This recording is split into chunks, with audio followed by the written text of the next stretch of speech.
రండి దేవుని వాక్యంలో నుంచి ఒక మాట చదువుకొని మనం ముందుకు వెళదాం. బైబిల్ గ్రంథం ఉన్న వాళ్ళు తీయండి. కీర్తనల గ్రంథము 2వ కీర్తన 1వ వచనం నుంచి. అన్యజనులు ఎలా అల్లరి రేపుచున్నారు, జనములు ఎలా వ్యర్థమైన దాన్ని తలంచుచున్నవి. మనం వారి కట్లు తెంపుదము రండి, వారి పాశములను మన యొద్ద నుండి పారవేయుదము రండి అని చెప్పుకొనుచు. భూరాజులు యెహోవాకును ఆయన అభిషిక్తునికి విరోధముగా నిలవబడుచున్నారు. ఏలికలు ఏకీభవించి ఆలోచన చేయుచున్నారు. ఆకాశమందు ఆసీనుడగు వాడు నవ్వుచున్నాడు, ప్రభు వారిని చూచి అపహసించుచున్నాడు. ఆయన ఉగ్రుడై వారితో పలుకును, ప్రచండ కోపము చేత వారిని తలడింపజేయును. ఈ మొదలైనటువంటి విషయాలను మనం ఇప్పుడు ఇందాక మూలవాక్యంలో చదువుకున్నాం. ఈ మాటలు 2వ కీర్తనలో ఎప్పుడో వేల సంవత్సరాల క్రితం భక్తుడు పలికినటువంటి మాటలు. ఆ మాటలు ఇప్పుడు ఎందుకు చదివించానంటే, భూరాజులు, ఏలికలు, న్యాయాధిపతులుగా చెప్పబడుతున్న వారు యెహోవాకును ఆయన అభిషిక్తునికి గుంపుగా వ్యతిరేకించి గుంపుగా కూడి ఆయనను, ఆయన అభిషిక్తుని వ్యతిరేకించి విరోధంగా నిలవబడేటువంటి ఆ అంశము, ఆ ఘట్టం అనేది మాట నుంచి నేటి వరకు అది కంటిన్యూగా కొనసాగుతూనే ఉంది. ఎందుకు అలా కొనసాగుతుంది అంటే, మొట్టమొదట ఈ భూమండలాన్ని దేవుడు సృష్టించిన తర్వాత మానవుడిని సృష్టించి దీని మీద అధికారాన్ని మానవుడికి ఇచ్చాడు దేవుడు. తర్వాత మానవుడు అధికారాన్ని పొందిన తర్వాత అతనికి ఇవ్వబడినటువంటి అధికారాన్ని, హక్కుని, ఆ స్వేచ్ఛని సాతాను మాట విని వాడికి లోబడి దేవుని తిరస్కరించినందున చేతులారా ఆ అధికారాన్ని తీసుకెళ్లి సైతానికి అప్పచెప్పాడు. సైతానికి అప్పచెప్పిన తర్వాత అప్పటి నుంచి ఇక మానవ జాతి మొత్తాన్ని వాడు ఏలటం మొదలుపెట్టి వాడు అప్పటి నుంచి ఇప్పటిదాకా మానవ జాతిని వదిలిపెట్టకుండా ఇక్కడే వాడి స్థానాన్ని సుస్థిరం చేసుకోవడానికి తిప్పలు పడతా ఉన్నాడు. అయితే ప్రారంభం నుంచి ఇప్పటిదాకా దేవుడు భూమి మీద కొంతమంది భక్తులను ఏర్పరచుకొని తన కార్యాలను భూమి మీద నెరవేరుస్తూ వచ్చి, ఆనాడు కానీ పాత నిబంధనలో కానీ క్రొత్త నిబంధనలో కానీ దేవుడు తన కొరకు కొంత శేషాన్ని భూమి మీద ఉంచుతూ వచ్చాడు. సాతాను గాడి భయం ఏంటంటే, ఈ భూమండలం మానవ జాతి నా చేతికి చిక్కింది, వీళ్ళని మళ్ళా దేవుడు తన వైపు తిప్పుకొని మళ్ళా ఇక్కడ కూడా నాకు స్థానం లేకుండా చేస్తాడేమో, ఆల్రెడీ అక్కడి నుంచి నెట్టివేయబడ్డాను, నేను ఏదో ఇక్కడికి వచ్చి తిప్పలు పడతా ఉన్నాను, ఇక్కడ కూడా నా స్థానాన్ని కోల్పోతానేమో అని వాడు అభద్రతా భావంతో తిప్పలబడి అప్పటి నుంచి ఇప్పటిదాకా యెహోవా ఆయన అభిషిక్తుడు అంటే తండ్రి అయిన దేవుని, కుమారుడైన క్రీస్తుని వ్యతిరేకిస్తూ వారికి మహిమ రాకుండా అడ్డగించడానికి పాపం అప్పటి నుంచి ఇప్పటిదాకా వాడు పడాల్సిన బాధలన్నీ పడుతున్నాడు.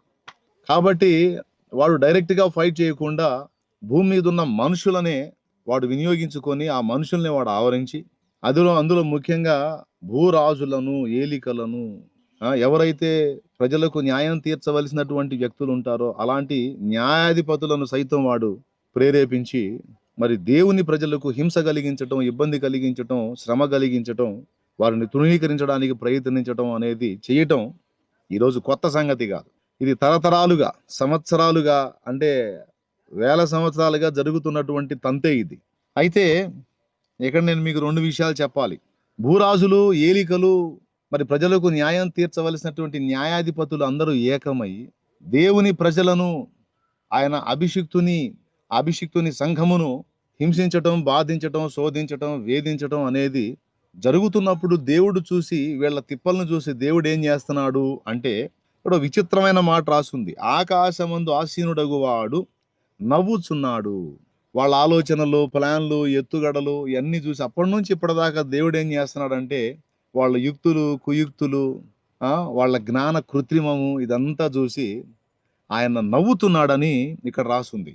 ఎందుకు నవ్వుతున్నాడు అంటే 2 కారణాలను బట్టి ఆయన నవ్వుతున్నాడు. ఇప్పుడు దయచేసి ఎవరు మిస్ కావద్దు, నేను చెప్పే ఈ విషయాన్ని మీకు నవ్వు పుట్టించే సంగతి చెప్తాను నేను. గతంలో ఒకసారి నేను వాక్యం చెబుతూ ఒక విషయాన్ని మీకు చెప్పాను. దేవుడు మనుషుల్లో పనిచేయాలన్నా, సైతాను మనుషుల్లో పనిచేయాలన్నా విశ్వాసమే ఆధారము అని.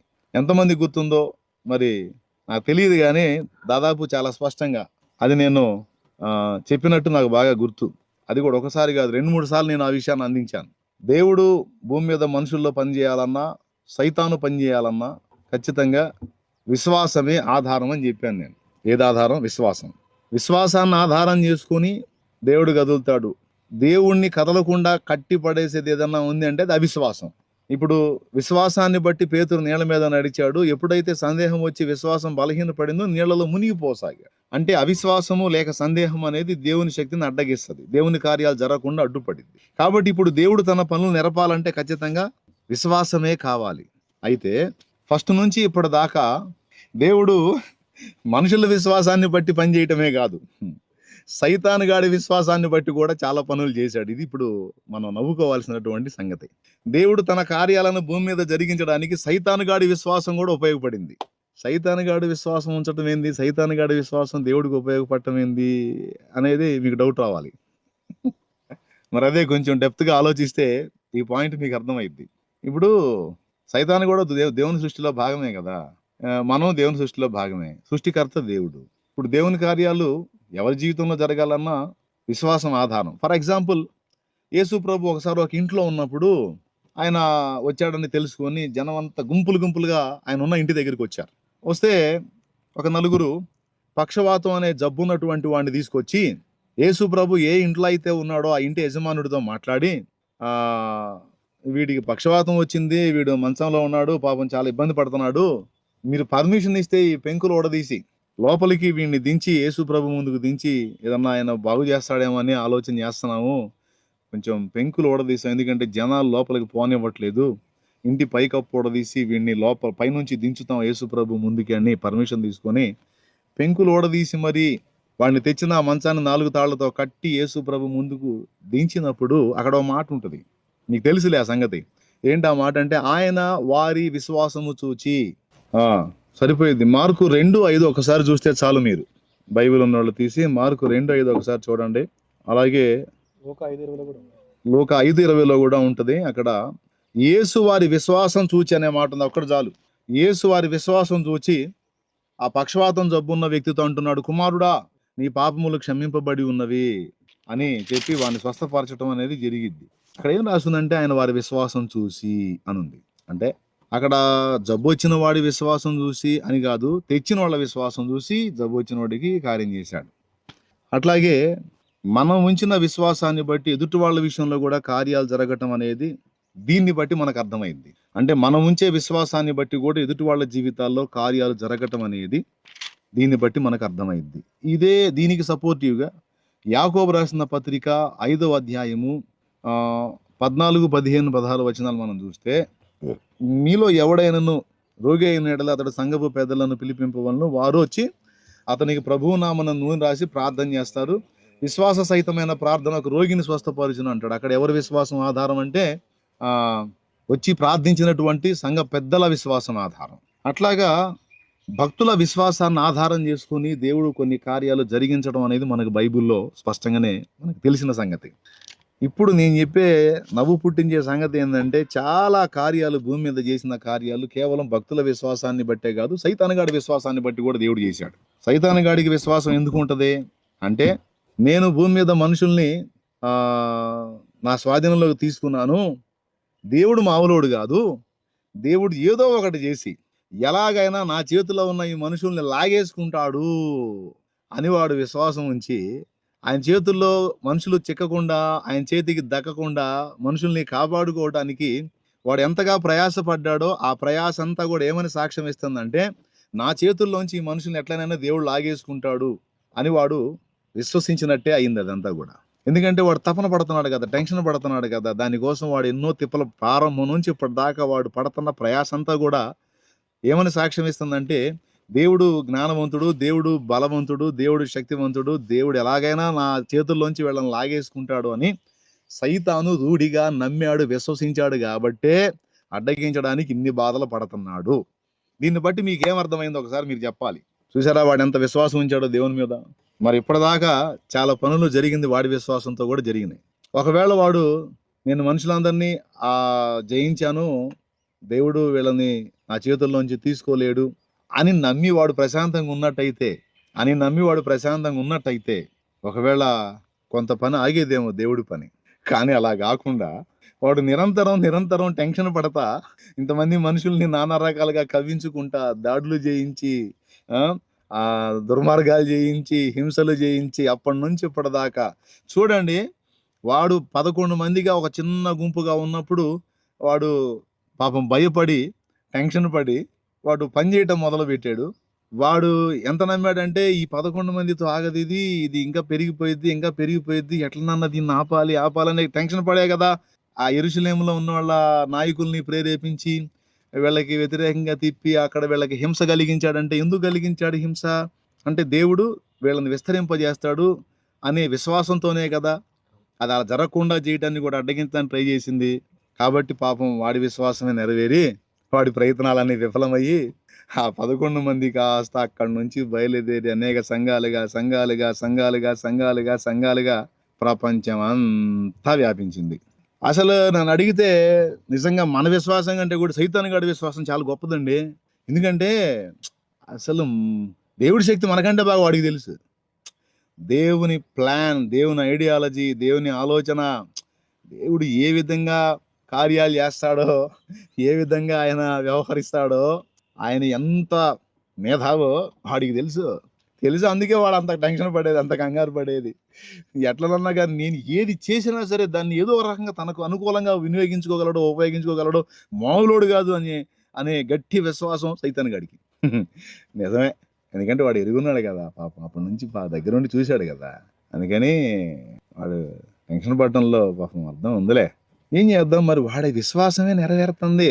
ఇప్పుడు వాడి విశ్వాసం ఎలా నెరవేరుతుంది? అన్ని జనులు చూడండి మీరు, అన్ని జనుల్ని ఇప్పుడు అన్ని జనులు ఎంత టెన్షన్ పడుతున్నారో, అన్ని జనులు ఎంత ప్రజలు అవుతున్నారో అంత విస్తరించిపోతుంది చూడండి. ఆగిందా? ఆపగలరా? ఇప్పుడు మరి ఆగిపోవాలంటే ఏం చేయాలి? ఒకటే లాజిక్. అమ్మో ఇది విస్తరించిద్దేమో, ఇదంతా ఆక్రమించిద్దేమో, ఇది విస్తరించిద్దేమో, ఇది వ్యాపించిద్దేమో, అందరూ యేసుప్రభు బిడ్డలు అయిపోతారేమో అని వీళ్ళు నమ్మటం మానేయాలి. అప్పుడు ఆగిద్ది. కానీ అది మానేయలేరు వాళ్ళు. ఎందుకంటే సాతానుగాడు నమ్ముతానే ఉంటాడు, అన్ని జనులు కూడా నమ్ముతానే ఉంటారు. దేవుడు వాళ్ళ విశ్వాసాన్ని ఆధారం చేసుకొని తన బలమైన పనులు చేయటం ఖచ్చితంగా నెరవేరుస్తానే ఉంటాడు. జరుగుతుంది అది. అందుకని ఈ భూరాజులు, ఏలికలు వీళ్ళందరూ కలిసి ఆలోచన చేస్తున్నప్పుడు, ఆ యెహోవాకును ఆయన అభిషిక్తునికి విరోధముగా గుంపు కూడి ఆలోచన చేస్తున్నప్పుడు దేవుడు ఎందుకు నవ్వుతున్నాడంటే, అరే మీరు ఆలోచన చేసేటప్పుడే ఒకటి నమ్ముతున్నారా? ఏమి నమ్ముతున్నారంటే, ఎట్లనన్నా కానీ నేను భూమిని వశపరుచుకుంటానని మీరు నమ్ముతున్నారు. ఆ విశ్వాసాన్ని ఆధారం చేసుకొని నేను నా పనులు జరిగిస్తాను అని దేవుడు తన కార్యాలను బలముగా జరిగిస్తున్నాడు. ఇది మొదటి విషయం.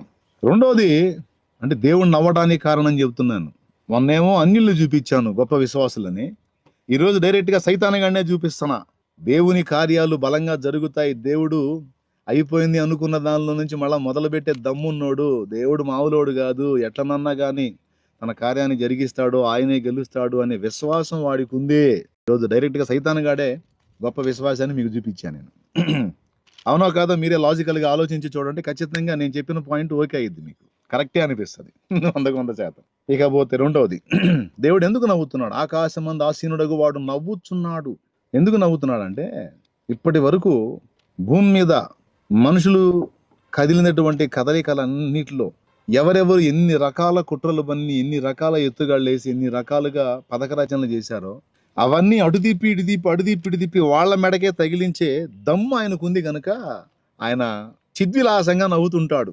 కొంతమంది భూమి మీద ఉన్నటువంటి భూరాజులు, ఏలికలు, జ్ఞానులు, వాళ్ళ కృత్రిమపు తెలివితేటలు, వాళ్ళ ఐడియాలజీ, పాపం అజ్ఞానులైన మానవుల విషయంలో అవి నెరవేరొచ్చు, కానీ దేవుని దగ్గర అవి నడవవు.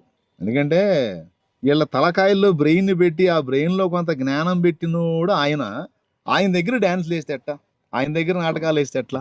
మనుషుల దగ్గర వేసుకుంటే ఏదో మనుషుల దగ్గర నెరవేరుతాయి, మనుషులు తిక్కలోళ్ళు కాబట్టి. కానీ దేవుడి దగ్గర వేస్తే దేవుడు అనుకుంటాడు, అరే నేను ఇచ్చిన ఆ 30 kg బ్రెయిన్లో నువ్వు నీ తెలివితేటలు ప్రదర్శిస్తే ఇలాంటి 30 kg బ్రెయిన్లు, ఈ కేజీలోపు బ్రెయిన్లు నేను కోట్ల బ్రెయిన్లు భూమి మీద రెడీ చేసి పెట్టేశాను రా.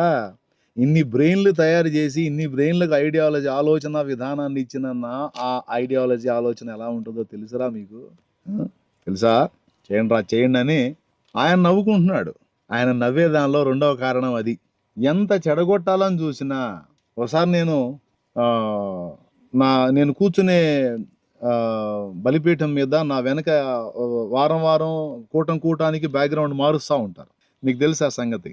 తమ్ముడు ఆర్టిస్ట్ కిరణ్ అని, తనతో పాటు కొంతమంది పిల్లలు తయారయ్యారు. ఇప్పుడు వాళ్ళు కూడా మంచిగా పెయింటింగ్ చేస్తూ ఉంటారు. రకరకాల సీనరీస్ వేస్తూ ఉంటారు. నా బ్యాక్గ్రౌండ్ మంచి వాగ్దానం, మంచి సీనరీ పెడతా ఉంటారు. నీకు తెలుసు ఆ సంగతి. ఒకరోజు ఆ తమ్ముడితో మాట్లాడాను. నేను ఒక పిచ్చి గీత గీస్తాను, దాన్ని ఒక బొమ్మగా నువ్వు చేయగలవా అన్నాను. చేస్తానన్నా అన్నాడు. అప్పుడు నా చేతికి వచ్చిన ఒక పిచ్చి గీత గీశాను అనుకోండి. వినండి, ఆ చిన్నోడు దాన్ని ఆధారం చేసుకొని ఒక బొమ్మను గీశాడు. మళ్ళీ ఇంకోటి ఏం చేయాల, నేను ఏదైతే పిచ్చి గీత గీశానో దాన్నే ఒక బొమ్మగా మార్చాడు, ఒక చిత్రంగా మార్చాడు. నేను అన్నాను, సరే ఈ చిత్రాన్ని నేను చెడగొడతాను, ఆ చెడగొట్టిన దానిలోంచి మళ్ళీ ఇంకోటి ఏదన్నా గీయగలవా అన్నాను. గీస్తానన్నా, చెడగొట్టండి అన్నాడు. 2 కారణాల చేత దేవుడు నవ్వుతున్నాడు అని చెప్పాను. ఇప్పుడు మొదటిది ఏంటంటే, ఏ సైతాను దేవుని కార్యాలు ఆటంకపరచాలనుకున్నాడో వాడి విశ్వాసాన్ని ఆధారం చేసుకునే దేవుడు తన రాజ్యాన్ని వ్యాపింపజేస్తున్నాడు. ఇది మొదటి సంగతి. రెండవది, మనకు బ్రెయిన్ ఇస్తే 30 కేజీ కూడా ఉండని ఈ బ్రెయిన్లో ఇన్ని తెలివితేటలు పెట్టుకొని మనం ఐడియాల మీద ఐడియాలు వేసి ఏదో కథలు చేస్తా ఉంటే, ఇన్ని తలకాయల్లో బ్రెయిన్లు పెట్టినోడు ఎంత ముదురు. ఆ ముదురు దగ్గర మనం కథలు చేసి ఎట్ట కుదిరిద్ది? తిరిగి ఏదో ఒక విధంగా మనకి చేసే న్యాయం మనకి చేస్తాడు. ఇది బైబిల్ మొత్తం ఇచ్చిన సాక్ష్యం. దేవుణ్ణి తక్కువ అంచనా వేసి వీళ్ళు చేసేటువంటి ఆలోచనలు అన్నీ ఇన్ని కావు. ఏమండి, ఒక మాట చెప్తాను, ఏమన్నా న్యాయం. ఇప్పుడు భక్తి, విశ్వాసం, దేవుడు అనే విషయాలు మనసుకు సంబంధించిన సంగతులు. అవి మనసుకు సంబంధించినటువంటి విషయాలండి. ఒకడు ఒక దైవాన్ని నమ్ముతాడు, ఇంకొక దేవుడు అంటాడు, ఇంకొకడు అంటాడు, ఒకడు అసలు దేవుడే లేడు, ఇది నా విశ్వాసం అంటాడు. అట్లా ఎవరి విశ్వాసం వాళ్ళది. ఇది మనసుకు సంబంధించింది. మనసుకు సంబంధించినటువంటి విషయాన్ని తీసుకొచ్చి ఒక వ్యక్తి తరతరాలుగా, ఒక జాతి తరతరాలుగా అంటరానితనం చేత దారుణమైనటువంటి తృణీకారానికి గురయ్యి తరతరాలుగా గాయపరచబడతా ఉంటే, రాజ్యాంగ రచన చేసేటప్పుడు వాళ్ళ దీన స్థితిని దృష్టించి వాళ్లకు కొన్ని ప్రత్యేకమైన భద్రతలను రాజ్యాంగం ఏర్పాటు చేసింది. భారత రాజ్యాంగం కొన్ని ప్రత్యేకమైన భద్రతల్ని. ఎందుకు అంటే దానికి కొన్ని కారణాలు ఉన్నాయి. భారతదేశం మొత్తం కూడా అధిక జనాభా ఉన్నటువంటి మతం ఏదైతే ఉందో, ఆ మత విశ్వాసం ఈ జాతిని, ఈ జనాంగాన్ని, ఆ జాతి జనాంగం ఎవరు మీకు తెలియదేముందిలే, దళితుల్ని ఎంత దారుణంగా వివక్షత చూపి, ఒక్క మాటలో చెప్పాలంటే ఒక జంతువుకి ఇచ్చిన విలువ కూడా మనుషులకి ఇవ్వకుండా అతి నీచమైనటువంటి సంప్రదాయాలను, ఆచారాలను పెట్టి తరతరాలుగా, వందల సంవత్సరాలుగా ఈ జాతిని, దళితుల్ని దారుణంగా క్షోభకు, వేదనకు, దుఃఖానికి, అవమానానికి గురి చేసింది ఒక మతం. ఆ మతం ఏదో కూడా మీకు తెలుసు. ఆ మతంలో కొన్ని ఆచారాలు ఉంటాయి. విధవరాళ్ళ విషయంలో కొన్ని ఆచారాలు ఉంటాయి, కొన్ని కులాలకు సంబంధించిన వారి విషయంలో కొన్ని ఆచారాలు ఉంటాయి. వాటన్నిటినీ బట్టి ఒక జంతువుకి ఇచ్చినటువంటి విలువ కూడా దళిత బిడ్డలకు ఇవ్వకుండా, వాళ్లకు కనీసం తాగేదానికి, నీళ్లు తాగేదానికి కూడా స్వేచ్ఛ లేకుండా చేసి, అరుగుల మీద కూర్చోనీయకుండా, అంటరానితనాన్ని అంటగట్టి, ఏమండి నోటికి ముంత గట్టి, ఏమండి నడుంకి తాటాకు గట్టి. ఎందుకంటే ఈ దళితులు రోడ్డు మీద నడిస్తే రోడ్డు మైలబడిపోయిద్దంట. దాని మీద ఇంకా అగ్రకులాలు నడవకూడదంట, నడిస్తే వాళ్ళకి అంటంట. అందుకని మీరు నడుస్తా వెళ్ళేటప్పుడు మీ నడుంకి తాటాకు కట్టుకోవాలి, తాటాకు కట్టుకుని నడవాలి. నడుస్తూ ఉంటే అప్పుడు మీ అడుగులన్నీ తాటాకు తెడుపుకుంటూ వెళ్తుంది, అప్పుడు మేము నడుస్తాం అని అడుగులను కూడా వెయ్యనీయకుండా, నీళ్లు తాగనీయకుండా, చదువుకోనీయకుండా, దేవుడి పేరుతో జరిగే తంతులోకి ఎంటర్ కానీయకుండా, ఆఖరికి పశువుకి దున్నపోతు కూడా జుట్టు గొరిగేటువంటి వ్యక్తులు ఒక దళితుడికి కటింగ్ చేయాలంటే పో అంటరానోడా అని తృణీకరించి, దారుణంగా జంతువులకి ఇచ్చే విలువ కూడా ఇవ్వకుండా, చదువుకోనీయకుండా, దేవుని దగ్గరకు రానియకుండా, సమాజంలో కలవనీయకుండా, నీళ్లు తాగనీయకుండా, నలుగురిలో కూర్చోనీయకుండా, నలుగురిలో బతకనీయకుండా, నలుగురిలో నడవనీయకుండా, ఇలా చెప్పుకుంటూ పోతే ఎన్ని రకాలుగానో దారుణాలు అవమానాలు చేసి, దుర్మార్గం చేసి, ఇంత ఇది చేస్తే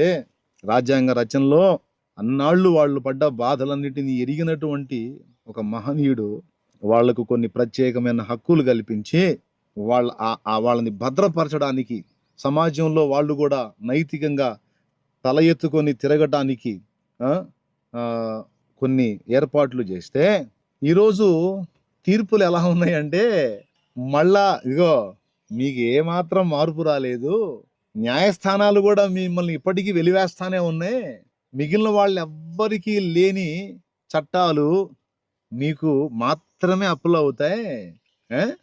అని ఈరోజు కూడా లేటెస్ట్గా మరి కొన్ని తీర్పులు, ముఖ్యంగా సర్వోన్నత న్యాయస్థానంగా మనం గౌరవించేటువంటి సుప్రీంకోర్టు జడ్జిమెంట్, అది చాలా హృదయాన్ని కలచివేసే విధంగా అనిపించింది.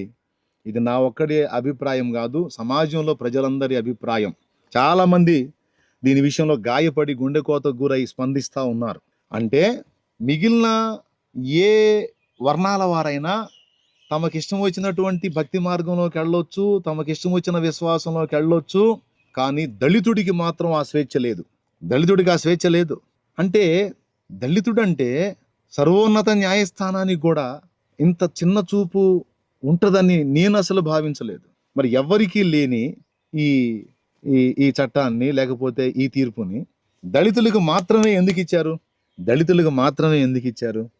ఇప్పుడు ఎస్టీ ఉన్నాడు, ఎస్టీ వేరే మతంలోకి మారితే వాని స్థానం అంతే ఉంటుంది. బీసీ ఉన్నాడు, బీసీ వేరే మతంలో మారితే వాడు బీసీగానే ఉంటాడు. ఓసీ వేరే మతంలో మారితే వాడు ఓసీగానే ఉంటాడు. ఒక ఎస్సీ మాత్రం వేరే మతంలోకి మారితే ఎందుకని అతని హక్కులు పోగొట్టుకుంటున్నాడు? ఎందుకు పోవాలి?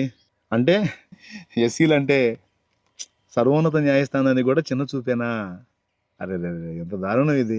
ఏమండి, ఒక మాట, మతం అంటే అభిప్రాయం అయినా నాకు అర్థం కాదు. భారతదేశంలో హిందూ మతాన్ని, సిక్కు మతాన్ని, బౌద్ధ మతాన్ని అధికారిక మతాలుగా రాజ్యాంగం ప్రకటించిందా? ఈ 3 మతాలే అధికారికమైన మతాలు. హిందూ మతం అధికారిక మతం. ఇప్పుడు ఉదాహరణకి మీకు ఒక మాట చెబుతానండి.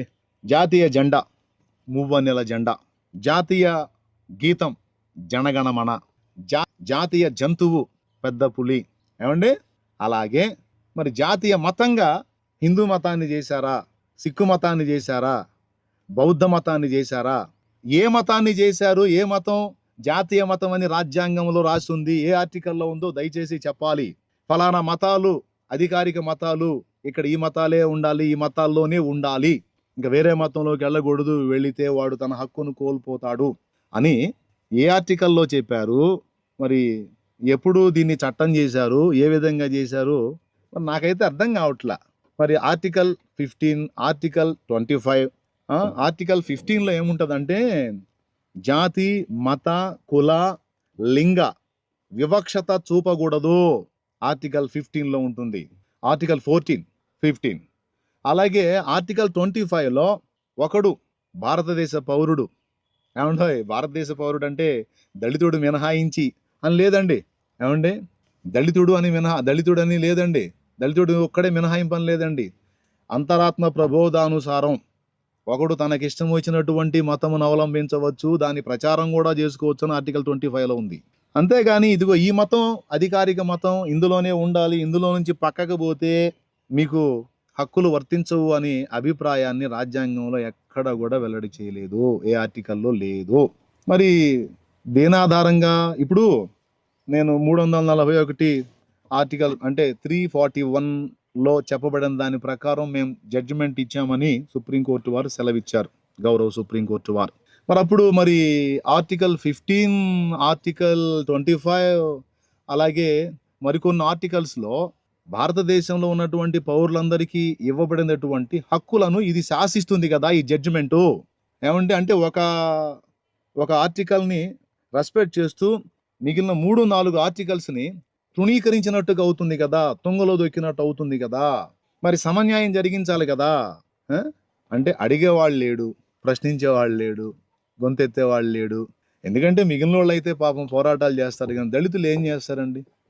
దళితులు పాపం అనే వివక్షత అనేది ఎక్కడో పల్లెటూళ్ళలో అక్కడక్కడ ఉందనుకున్నాం, కానీ ఇది top to bottom, bottom to top అన్నదాకా చివరికి సర్వోన్నత న్యాయస్థానం దగ్గర కూడా ఇలాంటి వివక్షత కనబడటం మన మన మనకి చాలా గాయం కలిగించే విషయం. నాకైతే చాలా గాయం కలిగించింది. దీని విషయంలో ఆ, మాట్లాడకుండా ఉండలేకపోతున్నా. ఒక మాట సరే పర్వాలేదండి, ఇప్పుడు అందరూ దీని విషయంలో మాట్లాడాలి, స్పందించాలి. భారతదేశం యొక్క గొప్పతనం ఏంటంటే కోర్టులు సుప్రీం కాదు, భారతదేశంలో ప్రజలు సుప్రీం. ప్రజలు సుప్రీం అండి. ప్రజల కొరకు కోర్టులు ఉన్నాయి, ప్రజల కొరకు చట్టాలు ఉన్నాయి, ప్రజల కొరకు ప్రజాప్రతినిధులు ఉన్నారు, ప్రజల కొరకు నాయకులు ఉన్నారు, ప్రజల కొరకు అధికారులు ఉన్నారు. భారతదేశంలో ప్రజలే రాజు. భారతదేశంలో వేరే రాజు లేడు, ప్రజలే రాజు. అంతేగాని ప్రజల కొరకు కోర్టులు, ప్రజల కొరకు తీర్పులు, ప్రజల కొరకు చట్టాలు, ప్రజల కొరకు రాజ్యాంగం, ప్రజల కొరకు అధికారులు, నాయకులు అందరూ పని చేయాలి. ఇక్కడ ప్రజలు సుప్రీం. దీన్ని మళ్ళీ మళ్ళీ ఎందుకు చెప్తున్నానంటే అవసరమైతే ప్రజలు ఈ అభిప్రాయంతో ఏకీభవించకుండా ప్రశ్నిస్తే, అవసరమైతే సర్వోన్నత న్యాయస్థానం అయినా సరే తన తీర్పుని వెనక్కి తీసుకోవాలి, తన అభిప్రాయాన్ని వెనక్కి తీసుకోవాలి. గతంలో అలా కొన్ని అంశాలకు వెనక్కి తీసుకున్నారు, అది కూడా ఉంది. గతంలో ఇలాంటి తీర్పులు కొన్ని, ఈ తరహాలో ఇచ్చిన తీర్పులు కొన్ని సర్వోన్నత న్యాయస్థానం వెనక్కి తీసుకుంది. ఈ విషయంలో కూడా అలానే జరగాలి. దీనికి ప్రజలందరూ కూడా స్పందించాలి. ముఖ్యంగా దళిత బిడ్డలే కాదు, అన్ని వర్గాలలో ఉన్నటువంటి బిడ్డలందరూ కూడా స్పందించాలి. ఎందుకంటే తరతరాల దుర్మార్గానికి గురై నాటి నుంచి నేటి వరకు కూడా గౌరవానికి నోచుకోకుండా తృణీకారం పొందుతున్నటువంటి దళితులు ఈరోజు ఏమన్నా అందరాలు ఎక్కారా? ఈరోజు కూడా ఏ పల్లెటూరుకు పోయినా ఊరు ఊరుగానే ఉంది, పల్లె పల్లెగానే ఉంది కదా. పల్లె పోయి ఊళ్ళో కలిసిందా? ఏడ కలిసిందో చూపించు. పల్లె ఊరు బయటే ఉంది కదరా నాయనా అంటున్నాను. ఎవరినైనా ప్రశ్నించే వాళ్ళని, మన సహోదరులను అడుగుతున్నాను నేను. ఏమండి ఒక్కసారి ఆలోచించండి మీరు. అబ్బాయి మీరు యేసుప్రభుని నమ్ముకున్నారు కాబట్టి ఇక మీరందరూ కూడా ఊళ్ళోకి వచ్చేసి ఊళ్ళో ఇల్లు కట్టుకోండి అమ్మా అన్నారా? ఏమండి ఆఖరికి వాళ్ళు చర్చి కట్టుకొని యేసుప్రభుని ఆరాధించుకున్న పాపం పల్లెలోనే కదండి, పల్లెలోనే కదా ఉన్నారు, ఊళ్ళోకి రాలేదు కదా. ఇంకొకటి కూడా అండి, ఊళ్ళో ఉన్న వాళ్ళు పల్లెలో చర్చికి వెళ్తారా? ఏమండి నేను చెప్తాను, పచ్చి నిజాలు చెప్తాను. నేను కొన్ని చోట్ల చూసి మైండ్ పోయింది నాకు. కొన్ని ఊళ్ళకి సువార్త చెప్పడానికి వెళ్తే ఊళ్ళో కొన్ని కులాలు వాళ్ళ వాళ్ళ చర్చిలు వాళ్ళే కట్టుకున్నారు. అది చూసి ఏడ్చాను నేను, ఎందుకంటే బైబుల్ అలా లేదు. బైబుల్లో సమానత్వం బోధించబడితే బైబుల్ని ఎరిగిన వాళ్ళు సైతం పల్లె ప్రజల్ని తృణీకరించి ఊళ్ళో వాళ్ళు ఊళ్ళోనే చర్చిలు కట్టుకొని మా చర్చి మాకే అని హద్దులు పెట్టుకున్న చరిత్ర కూడా మాకు తెలుసు. ఈ రకంగా చూస్తే దళిత జాతి ఆనాటి నుంచి ఈనాటి దాకా అవమానాలు పొందుతానే ఉంది. ఏమండి ఈ మధ్య కాలంలో జరిగింది కదా రాజస్థాన్లో, పెళ్లి కొడుకు దళితుడు పెళ్లి చేసుకుంటా గుర్రం ఎక్కాడని అతను ఏం చేశారో మీకు తెలుసు. పల్లెలో నీళ్లు రావట్లేదని బిందెలు తీసుకొని ఊళ్ళో నీళ్లకు వస్తే బట్టలోడ తీసి కొట్టారు కదా. మర్చిపోయారా? ఈ రోజు కూడా దుర్మార్గాలు జరుగుతానే ఉన్నాయి కదా. ఎక్కడ మారిపోయింది? యేసు ప్రభు నమ్ముకున్నందుకు దళిత బిడ్డలు ఒక్కసారిగా టాపులోకి వెళ్ళిపోయారా? మిగిలిన వాళ్ళకి ఎవరికి లేని వివక్షత దళితులకే ఎందుకు? అయినా ఏ మతం? జాతీయ మతం అండి. మన రాజ్యాంగంలో ఎక్కడుంది మాట చెప్తున్నాను నేను. పల్లెటూరులో అగ్రకులాల అరుగు మీద పండుకోవడానికి కుక్కకు కూడా అవకాశం ఉంది. అగ్రకులాల అరుగు మీద కూర్చోడానికి కుక్కకు కూడా అవకాశం ఉంది. కానీ ఒక దళితుడు కూర్చుంటే వాడిని ఎన్ని రకాలుగా ఆ వ్యక్తిని గాయపరుస్తారో. మారిందా? అయినా నాకు అర్థం కాదు. మతం అంటే అభిప్రాయం. ఒక వ్యక్తి నిన్న మొన్నటి వరకు ఒక అభిప్రాయంలో ఉన్నాడు, తర్వాత ఆ అభిప్రాయం తప్పు, ఆ అభిప్రాయం కరెక్ట్ కాదని మరొక అభిప్రాయానికి తను వెళ్ళాడు. భారతదేశంలో ఒక వ్యక్తి తన అభిప్రాయాన్ని మార్చుకునే హక్కు అతనికి లేదా? అంటే ఏ అభిప్రాయంలో ఉండాలో కూడా మరి కోర్టులే నిర్ధారిస్తాయా?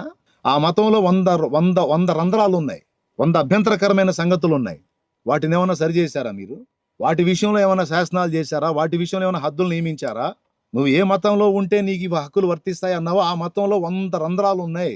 కాబట్టి భూరాజులు ఏలికలే కాదు, న్యాయాధిపతులు కూడా ఇలా వ్యవహరించటం చాలా బాధాకరం, దురదృష్టకరం, దుఃఖకరం, శోచనీయం. దీని విషయంలో నేనైతే చాలా గాయపడ్డాను. మరి నా సహోదర సేవకులు కూడా ఈ విషయంలో ఎవరెవరు ఏమేమి మాట్లాడుతున్నారో అబ్జర్వ్ చేస్తున్నాను. ఇక్కడ ఈ అంశాన్ని గురించి మాట్లాడేటప్పుడు అందరూ కూడా ఈ విషయంలో స్పందించాలి. ప్రజాస్పందనే, కోర్టులు కూడా గౌరవించాలి. ఇక్కడ భారతదేశంలో సుప్రీం ప్రజలే. మళ్ళీ చెప్తున్నా, ప్రజలే. భారతదేశంలో సుప్రీం మనం ఓటేశాం. ప్రధాని దగ్గర నుంచి ముఖ్యమంత్రి వరకు మన సేవకులు, నాయకులు అంటే భయపడాల్సిన అవసరం లేదు. ప్రశ్నించడం తప్పు కాదు, బాధను వ్యక్తం చేయటం తప్పు కాదు, న్యాయాన్ని అడగటం తప్పు కాదు, జరుగుతున్న అన్యాయాన్ని ప్రశ్నించడం తప్పు కాదు, అలా ప్రశ్నించకపోతేనే తప్పు, అలా మాట్లాడకపోతేనే తప్పు. నాకెందుకు ఈ ఆలోచన ఉండాలి? ఈరోజు ఈ విషయంలో ఒక తీర్పు ఇచ్చారు, రేపు దీన్ని ఆధారం చేసుకొని ఇంకొక తీర్పిస్తారు. రేపు యేసు ప్రభు నమ్ముకోవడానికి వీల్లేదు, యేసు ప్రభు నమ్ముకున్న వాళ్ళందరూ కూడా ఇదిగో ఈ విషయాలన్నీ కోల్పోతారని రేపు ఇంకొక చట్టం చేసే అవకాశం ఉంటుంది. ఏదో ఒక దాన్ని, ఒక చిన్నదాన్ని ఆధారం చేసుకొని ఆఖరికి రాజ్యాంగాన్ని మార్చి రాసే అవకాశం ఉండొచ్చు, లేదా సవరణ చేసే అవకాశం ఉండొచ్చు.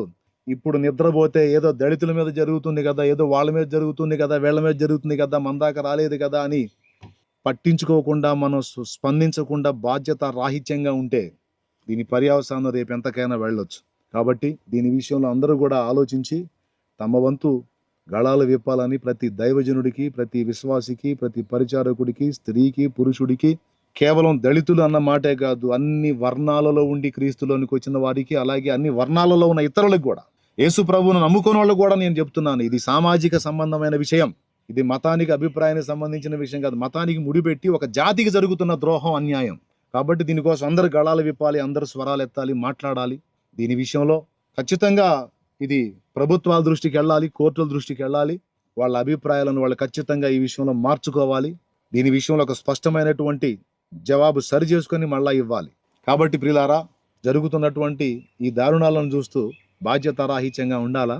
లేదు. మనం ఎంతవరకు స్పందించాలో, ఎంతవరకు మన వంతు పని చేయాలో, నిన్ను నమ్ముకున్న వాళ్ళని మళ్ళా ఈ అంధకారంతో నిండిన మతంలోకి తీసుకొని రావడానికి జరుగుతున్న కుట్ర, దీనిలో అందరూ ఏకీభవిస్తున్నారు. దేవా ప్రార్థించండి. ఎందుకు నేను ఇప్పుడు అందుబాటులోకి వచ్చాను అంటే ఖచ్చితంగా ఈ విషయాల్లో మాట్లాడాలి. నా వంతుగా నేనేం చేయాలో నేను చేస్తున్నాను. ప్రతిదీ మీకు అన్ని నేను హెచ్చులెచ్చులుగా ఇది పొడిశాను, అది పొడిశాను చూపించాల్సిన అవసరం లేదు.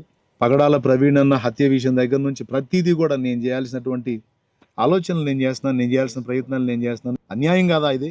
నియంతృత్వ ధోరణి కాదా? కాబట్టి దీని విషయంలో ప్రశ్నించండి, అలాగే ప్రార్థించండి.